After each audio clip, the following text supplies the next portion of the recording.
Nessa semana, no Especialidade Ciência para a Vida, nós temos um assunto muito importante. Terras raras, geoquímica, com alguém que entende do assunto. Um professor, tanto com uma capacidade técnica, com treinamento de ponta, como alguém que já atingiu a maturidade científica. Por isso, as suas opiniões, as suas conclusões são de muita importância e pode ser um referencial para você que está iniciando a sua atividade como um profissional e mesmo como pesquisador. Nós temos aqui alguém que é o professor Jaime Wilson Vargas de Mello. Ele é um engenheiro agrônomo, formado na Universidade Federal de Santa Maria, fez mestrado lá também, doutorado aqui no Departamento de Solos da Universidade Federal de Viçosa e teve várias especializações no exterior. Em Córdoba, na Espanha, Illinois, nos Estados Unidos e também na Austrália, em Queensland. Ele é da área de geoquímica ambiental e teve até uma ótima experiência recentemente na Universidade Federal da Paraíba, lá no Nordeste, levando seus conhecimentos, sua experiência como professor aposentado. Hoje, apesar de estar ainda jovem, mas é um professor aposentado, e nós vamos fazer depois essa pergunta para ele, afinal de contas, por que ele foi se aposentar? Professor, fique à vontade, é um grande prazer, uma satisfação muito grande tê-lo aqui conosco. Muito obrigado, eu agradeço a oportunidade, agradeço a atenção dos nossos espectadores, eu considero uma distinção, estar presente aqui nesse programa tão importante, tão necessário, sobretudo nos dias de hoje. É um prazer. Muito obrigado. Professor, afinal de contas, qual é a sua área? Você poderia explicar para os nossos telespectadores? Sim. A minha área de conhecimento é a química de solos. A química de solos é a química, como o próprio nome diz, a química que envolve os solos na superfície da Terra. E, portanto, ela tem uma grande conexão com o que os geólogos chamam de geoquímica de superfície. É a geoquímica da superfície da Terra e que envolve essas interações entre solos, sedimentos, águas superficiais e atmosfera. E, por conseguinte, ela tem uma ligação também muito direta com a geoquímica ambiental, geoquímica dos processos que interessam ao meio ambiente. Especificamente, o senhor trabalha com alguns elementos traços, terras raras. O que é Exatamente. isso? Explica para os nossos telespectadores. Elemento traço? Afinal de contas, ele risca ou tem uma outra conotação? Os elementos traço, eles são elementos que ocorrem em pequenas quantidades na crosta terrestre. Eu não tenho certeza, mas eu suponho que essa denominação elementos traço é porque, antigamente, quando os métodos de detecção não eram suficientemente bons para detectar quantidades pequenas, nas tabelas em que se dava a composição química de rochas, solos, enfim, para esses elementos colocavam um tracinho, porque era menos de 1% que não era detectável. Perfeito. Então, assim, por definição, elemento traço é aquele que ocorre em quantidades pequenas na crosta terrestre. Entre esses elementos traço, nos últimos anos, o meu foco foi no arsênio. No arsênio, porque é um elemento bastante tóxico, é um dos mais tóxicos para a saúde humana. É um elemento cancerígeno. Depois fiz alguma coisa também com urânio e mais atualmente com esses elementos terras raras. E essas terras raras, afinal de contas, por que tem essa denominação? Sim. Os elementos terras raras, inicialmente imaginava-se que eles eram bastante raros, né, na crosta terrestre. Eles ocorrem em pequenas quantidades, são elementos traços, mas não são tão raros assim. Existem outros elementos que são mais raros do que os terras raras. Então, a denominação, né, ficou como elementos terras raras, dando uma ideia da sua excepcionalidade, né? Eles ocorrem em pequena quantidade na crosta terrestre e são aqueles elementos, os terras raras, são elementos da série dos lantanídeos, né? Se você vai lá na tabela periódica, no grupo 3A ali tem o lantânio, né? E geralmente nas tabelas periódicas, na parte de baixo, eles abrem aquela parte do lantânio, mostrando vários outros elementos que são muito semelhantes, têm propriedades físicas, químicas, muito semelhantes, né? Então eles são colocados na mesma posição dentro da tabela periódica. É a série dos lantanídeos, mais o escândio e o ítrio do grupo 3A da tabela periódica. Esses seriam os elementos terras raras. E o que te levou? Você é um especialista em solos. O que te levou a pesquisar esses elementos, terras raras, arsênio? O que é que te conduziu por esse caminho? Bom, a minha carreira, eu vou fazer rapidamente aqui um breve histórico. Eu considero que a minha carreira de pesquisador, né, iniciou com a minha tese de doutorado, onde eu estudei solos inundados, a química de solos inundados. Fundamentalmente estava interessado na disponibilidade de fósforo em solos inundados para cultivo de arroz irrigado, né?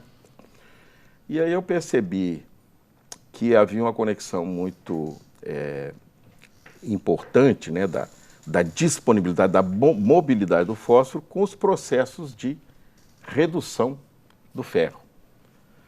E depois fui aprofundando mais. A geoquímica de redução dos óxidos de ferro, ela está diretamente ligada com a mobilidade, com a disponibilidade de vários elementos traços, né, além do fósforo, arsênio, urânio, essas terras raras todas, né? Então, daí que veio essa minha conexão, né? E o fósforo, não preciso falar da importância dele, né, na agricultura, né? Acho que todos sabem. E esses elementos terras raras, eles são muito utilizados, né, na indústria moderna, que a gente fala de indústria high-tech, né? Telas de telas inteligentes, de computador, de celulares, né? E esse lixo, digamos assim, eletrônico, ele cicla muito rapidamente, né? Sobretudo nos dias de hoje. O celular, você fica um ano com ele e já está obsoleto, né? Então, esse lixo já começa a preocupar. Ele vai acabar, aquilo que não for reciclado vai acabar sendo depositado em algum lugar aí com possibilidade, né, de transferir para os solos e água, né? Daí meu estudo, né, de interações desses elementos no solo. Mas aí nesse ponto eu aposentei. Professor, mas vamos lá. Parece que a China é o que domina, né, esse campo de terras raras, né? Mas o Brasil tem grandes reservas, né? Quer dizer, como é que o senhor vê, que o senhor é uma pessoa informada como é que o senhor vê essa briga comercial? Como é que o Brasil deveria se colocar, né? Naturalmente, você como pesquisador, mas também como estrategista. Sim. O Brasil tem reservas importantes de elementos terras raras, mas a China domina o mercado internacional. Mais de 90% do mercado de terras raras está na mão da China. E é claro que competir com a China não é uma tarefa muito fácil, né? Mas há que se considerar a importância, né, da China como parceiro comercial do Brasil, e não só isso, as reservas estratégicas, né, do país são importantes, sobretudo nos dias de hoje, né, que você tem aí quase que uma nova geração, né, da Guerra Fria, agora entre Estados Unidos e China. Então é bom que nós conheçamos nossas reservas, é bom que a gente aprenda um pouco da tecnologia e, no meu caso, né, das consequências ambientais da exploração e do uso desses elementos terras raras. Né? Daí... Ótimo, ótimo. Professor, nós vamos ter que dar um intervalo, porque o nosso tempo é curto. Mas fique conosco. Nós voltamos com alguém que tem muito a nos ensinar, um especialista num assunto pouco dominado e talvez você não tenha ouvido ainda. Terras raras, urânio, estratégia, conhecimento, detalhes daquilo que é high-tech, ok? Por isso nós estamos trabalhando com especialidade, ciência para a vida. Não é simplesmente lidar com o material, como isso também está na natureza. Nós temos aqui um especialista que pode nos falar sobre todo esse ciclo, quais os benefícios, os malefícios ambientais. TV Viçosa, a TV do nosso coração.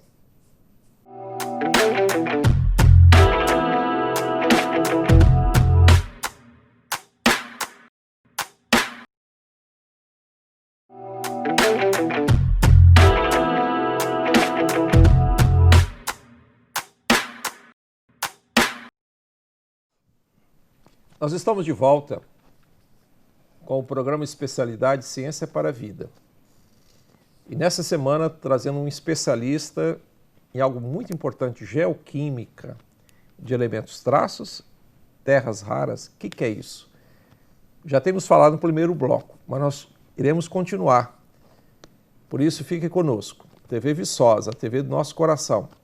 Professor, afinal de contas, temos tudo isso. O que o senhor coloca para o nosso público? E eu gostaria de registrar uma coisa aqui muito importante, que eu gostaria de mostrar a minha gratidão. Você foi meu professor, tá bom? Pois é. E eu tenho um respeito muito grande por você. Afinal de contas, o Brasil, um país extraordinário, com tantos recursos, com tantas coisas.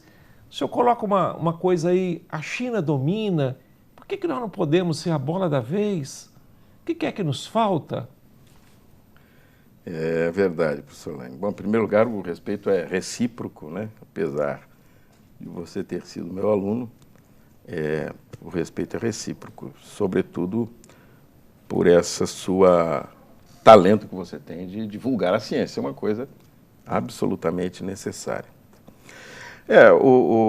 Lane, essa questão de competir com China no mercado, quando eu estava na Austrália, eu lembro que um colega, brasileiro até que é professor, ele era chefe do departamento lá, onde eu fiquei lá na Austrália, e ele falava assim, o mercado de terras raras é muito oscilante. É muito oscilante, né?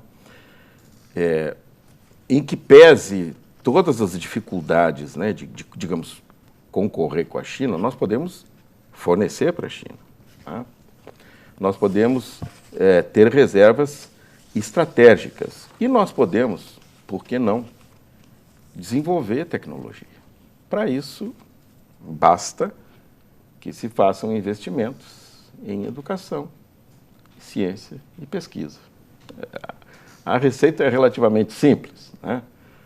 Claro que colocar isso em prática tem as suas dificuldades, mas eu vejo por aí, nós precisamos desenvolver conhecimento, fundamentalmente. Esse é o que falta para o Brasil ser uma grande nação, desenvolver educação e conhecimento. Dinâmica, né? Dinâmica, gestão, uma série de coisas.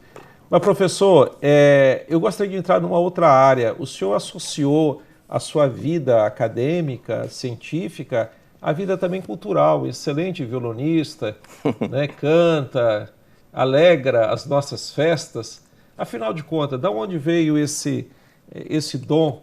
E é possível associar a vida acadêmica com a vida cultural? Ser um músico? Essa é um desafio grande, né? Mas assim, a minha conexão, eu não sou um músico profissional, obviamente. Eu sou amador, né? Como dizia o Tom Jobim. Eu sou apenas um pobre amador apaixonado, né? Um aprendiz. Mas isso vem desde a minha infância, quer dizer, a minha família era muito musical. Meu avô tocava na orquestra da cidade, lá em São Borja, né, no Rio Grande do Sul. E meus tios, todos, né, tinha um que tocava violão, outro tocava flauta, a minha mãe cantava, né? Então, a família eu morava perto da casa do meu avô e a gente sempre tinha esses saraus, né? Então, a paixão da música vem daí. A vantagem de você ter eu me considero um privilegiado, né, por poder circular entre essas duas áreas. A vantagem que a arte traz é porque a arte, ela trata de sentimentos, de criatividade, né?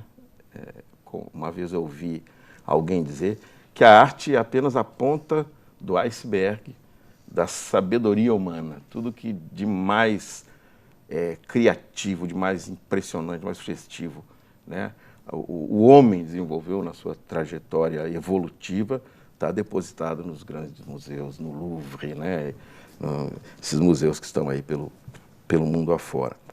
Então, e, por outro lado, a ciência lida com a razão, com a racionalidade. Mas, para quem faz pesquisa, a criatividade é muito importante. Perfeito. Né? Então, é claro que você tem a desvantagem de não poder se dedicar nem muito a um, nem muito a outro. Tanto a ciência quanto a arte exigem uma dedicação quase que total, né? Então, você perde um pouco aí. Mas, por outro lado, você ganha em poder circular entre a razão, as emoções, entre a racionalidade e a criatividade. Isso torna o trabalho da gente bem mais agradável, prazeroso, com certeza. Professor, o senhor já é um professor aposentado, apesar da jovialidade. Afinal de contas, por que razão o senhor se aposentou tão novo? No auge do conhecimento? Sim. Eu não me considero assim novo, né? Eu não estou tão novo, não. Para aposentar, você tem que ter pelo menos 60 anos de idade, pelas regras. Mas as pessoas me perguntam, né? É uma pergunta recorrente: pô, mas você está jovem, por que você aposentou? É bom aposentar enquanto se é jovem, que se tem vida saudável para aproveitar, fazer coisas que você não podia fazer, né, quando estava nativa, que a universidade, né, você sabe muito bem, nos absorve muito e nós deixamos de fazer muitas coisas que gostaria de fazer, por exemplo, música, né, arte. Mas eu aposentei basicamente por duas razões. A primeira delas é que com a reforma da Previdência, né, havia um certo receio de que alguns direitos, né, adquiridos a gente poderia perder, né? Então, eu resolvi aposentar. E a outra razão é que eu acho que os jovens têm que ter espaço, né? Os jovens têm que assumir essas posições. Os jovens com ideias novas, com a nova linguagem, a gente vai ficando obsoleto. E, ademais, o fato de estar aposentado não significa que você está absolutamente inativo, né? Existem muitas oportunidades hoje para aposentado. Eu sou, né, professor colaborador, voluntário ainda na universidade, aqui em Viçosa. Tive essa chance de ir para Paraíba como professor visitante, né? Conheci uma outra realidade. Então, tudo isso pesou, né, na minha decisão de aposentar. Professor, nós estamos vivendo um novo momento, não é? O momento do Covid. Qual que é a sua opinião a respeito do ensino à distância? Há muita resistência? Na sua experiência, na sua vivência, o que você poderia opinar a respeito?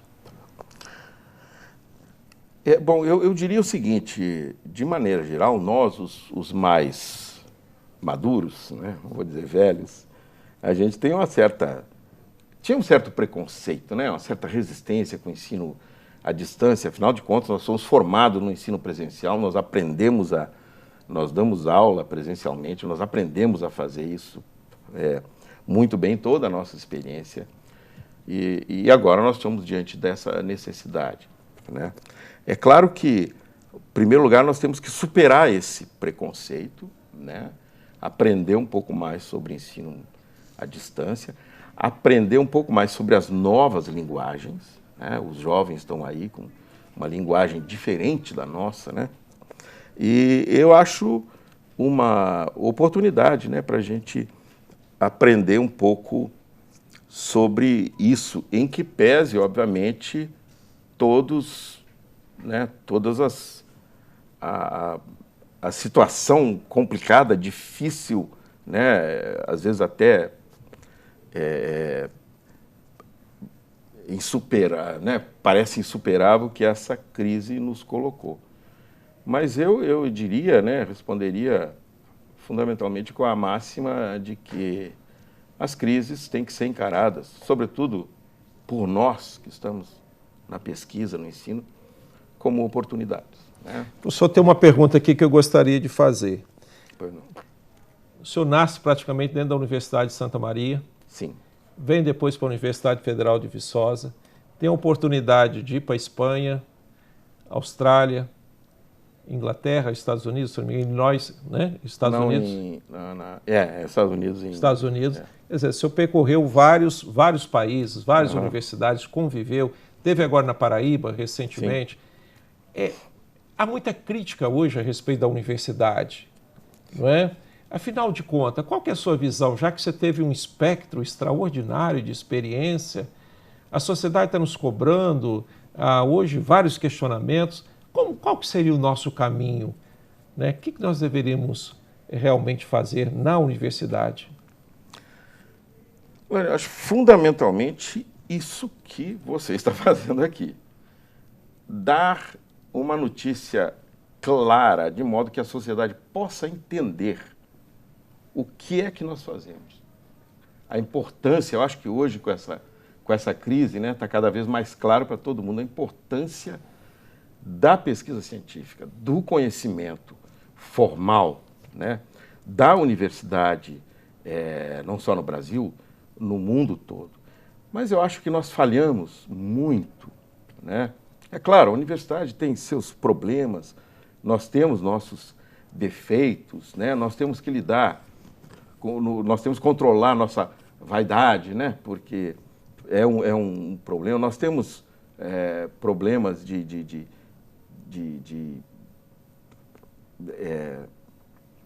classe, né? De querer se proteger como classe, enfim, tudo isso gera problemas. Mas eu acho que, fundamentalmente, nós temos que ter a humildade de buscar adaptar o nosso conhecimento aos problemas da realidade, e não o contrário. O que nós fazemos, via de regra, é tentar colocar os problemas reais dentro do nosso conhecimento. Nós temos que fazer exatamente o contrário. Tentar buscar o conhecimento para resolver, de modo geral, os problemas de hoje da sociedade moderna não cabem dentro de uma única área de conhecimento. Nós temos que fazer parcerias, nós temos que buscar nos adaptar e, fundamentalmente, divulgar aquilo que nós estamos fazendo. Quanto mais a sociedade nos conhecer, eu entendo que melhor vai nos valorizar e melhores condições nós teremos de trabalhar.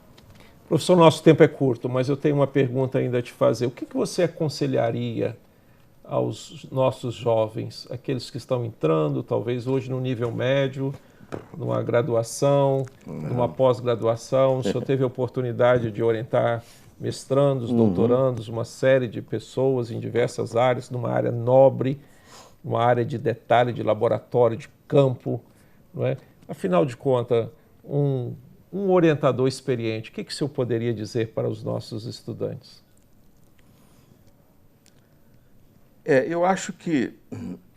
O meu principal conselho para os meus alunos é leiam. Leiam. Ler é fundamental. Até para escrever a sua tese. Se você não lê, você não sabe escrever. É fundamentalmente isso, né? Então, a leitura é fundamental. Não precisa ser na sua área específica de conhecimento. Eu arriscaria dizer que ela não deve se limitar à sua área de conhecimento. Quanto mais você lê, por exemplo, eu tenho um autor preferido da língua portuguesa que é José Saramago. Eu lembro de uma passagem lendo Saramago, ele faz uma descrição, né, do rompimento, né, do continente europeu, né, separando Espanha e Portugal. Ele fala assim, aí vieram os geólogos com seus martelinhos a bater em tudo que é rocha ou que rocha aparecesse e tal. Quer dizer, esses escritores, eles têm um conhecimento, eles buscam um conhecimento fantástico. Então, ler, né, sobretudo a literatura, buscar nos clássicos, isso é uma fonte de inspiração inesgotável. É uma fonte de ética fantástica, a leitura dos clássicos. E, obviamente, exercer a criatividade. Eu já não tenho mais idade para recomeçar, mas só me resta aconselhar. Se eu fosse recomeçar hoje, eu leria muito mais e estudaria muito físico-química. Professor, nós estamos terminando. O senhor tem a oportunidade de falar suas últimas palavras aqui. E, de antemão, fica um convite. Nós queremos explorá-lo mais, o seu conhecimento, a sua sapiência, a sua longa história de vida científica, né? Muito profícua, muito ampla, né? E muito diversificada em termos de convivência com inúmeros pesquisadores, né? Eu, felizmente, graças a Deus, né, eu tive essa oportunidade e é claro que as oportunidades surgem e por acaso. Né? Não há, por mais que você planeje, você não consegue fazer o que você planeja. Mas planejar é importante para quê? Para estar preparado quando as oportunidades surjam. Estudar, se planejar e, fundamentalmente... mas eu, como mensagem final, eu gostaria só de voltar no ponto de que se nós pudéssemos fazer dessa crise uma oportunidade de aprendizado, né, para que a gente possa sair melhor do que quando entramos nela. Esse seria meu. Com certeza, coisa boa. Nós estamos chegando ao final. É um excelente papo, uma conversa extraordinária que muito nos edifica. E o grande objetivo é trazer para você e para a sua família, seus filhos, conhecimento. Pessoas experientes que talvez você não tenha oportunidade de encontrar na rua, mas talvez encontre lá num bar, né? Tocando um instrumento e não vai te dar o tempo para você conversar. Mas aqui traz a sua ideia, a sua essência, isso que é importante. Por isso que o nosso programa Especialidade Ciência para a Vida, ele é importante não só para os pesquisadores, para os universitários, mas para toda a família. E nós contamos com a sua audiência. E contamos com a colaboração TV Viçosa, do nosso coração, CIF, Sociedade de Investigações Florestais, Laboratório de Solos e Plantas do Departamento de Solos e o NEPUT, Núcleo de Estudo de Planejamento de Uso da Terra. E nós ficamos por aqui, mas nós deixamos um abraço todo especial para o meu professor, foi meu professor Jaime Melo, Geoquímica, Terras Raras. Tranquilo, algo extremamente importante, um assunto novo que nós temos que conhecer mais. Até a semana próxima.